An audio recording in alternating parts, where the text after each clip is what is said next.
Words can be a blessing or a curse. Words can be spun up and reversed. Everything you say has an energetic binding to you and wherever you put that. It's a spell. When you speak creative thoughts and creativity into existence, you are putting that energy out there, and you are creating already by voicing, by harnessing the energy around us and turning it into a directive energy.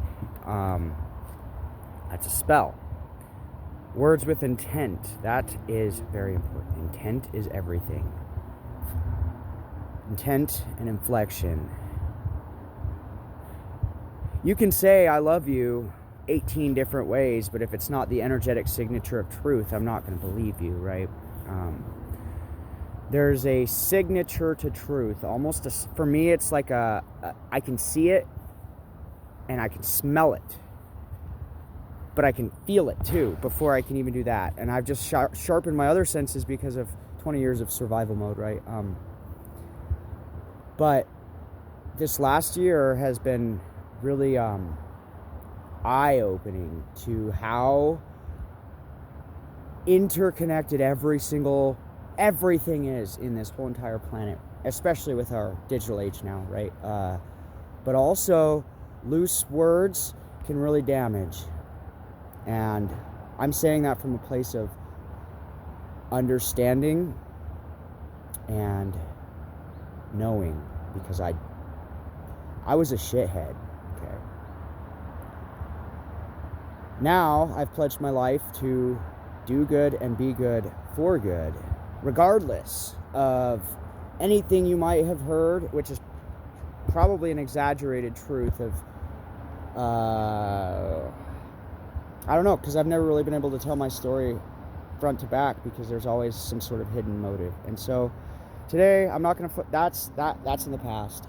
Today's a new day. We rise.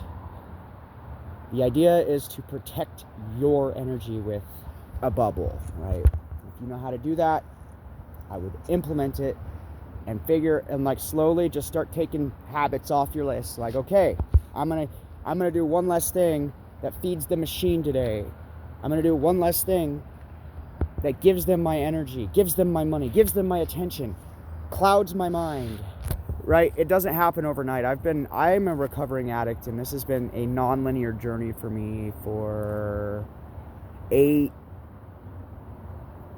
since 2015, I was starting my recovery, and it was kind of like a up and down and up and down and up and down. I still have some herbal medicines that I use, but I'm not like using a bunch of drugs, right? Like spirituality and wellness. I don't party anymore because, I don't know, kind of got old in my 20s, and then you just when you realize you're in the life of the party and you want it to stop, but it's still going, there's this weird in-between that you end up going through. It's like a transition. So the last few years, it's been a series of tower moments and series of activating trauma events. Like, you just go numb to it. You just learn that, well, if today's the day I die, I'm not going to die with a fucking frown on my face. I'm going to go out laughing, so that when they go home at night, they see my face, and all they can see is me laughing, and it's going to haunt them forever. No, that's not really why. I found the light, and I'm staying to the light. I'm never going to deny God ever again, or the fact that Jesus Christ was crucified for a sick agenda.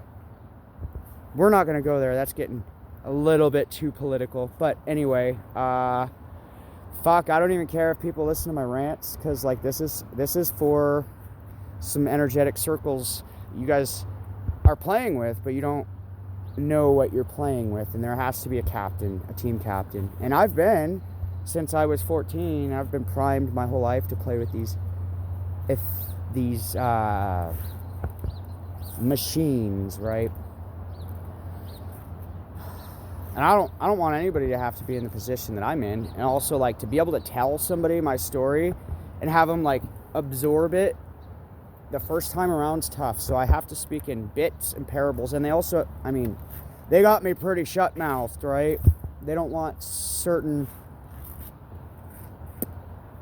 really big, ethereal, divine connections made, right?